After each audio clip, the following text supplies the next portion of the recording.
அடுப்பூதும் பெண்களுக்கு படிப்பெதற்கு என்று சொன்னது அந்த காலம். அடுக்கடுக்காய் படித்து அகிலம் போற்ற வாழ்வது இந்த காலம். அடுப்படியில் சமையல் மட்டுமல்ல, அக்னி சிறகாய் மாறி சாதனை என்னும் சரித்திரம் படைப்பவளும் பெண்தான் என்று பெருமை கொள்ள இந்த ஒரு தினம் மட்டுமல்ல, அனுதினமும் அவள் தினமாய் ஆக்கிக் கொண்டு அற்புத சக்தியாய் வலம் வருகிறாள். வானையும் தாங்கி வரும் பூமி இவள் பொறுமை, அலையாய் அடித்தாலும் அள்ளித் தருவது இவள் திறமை.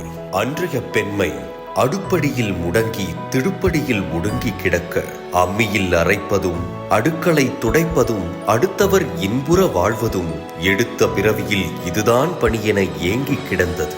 சமையல் செய்யும் பெண்களும் சாதனை படைக்கலாம், சரித்திரம் தாண்டியும் உன் பெயர் எழுதலாம் என்று செய்யும் சமையல் கலையை எளிதாக்கி நேரம் அதை நிவர்த்தி செய்து நேர்த்தி என்னும் நிலையாய் ஆச்சி மசாலா அவள் கையில் கிடைக்க, அகிலம் அவள் கையில் கிடைக்க கண்டார். இன்று அவள் எந்திரத் துறையிலும் எண்ணிலடங்கா விண்வெளி கலையிலும் வேகம் கொண்டு எழுந்திட, அம்மாவின் அன்பை போல ஆச்சி மசாலா அவள் கைகளில். இதோ ஒரு சரித்திர நாயகி உருவாகுகிறாள்.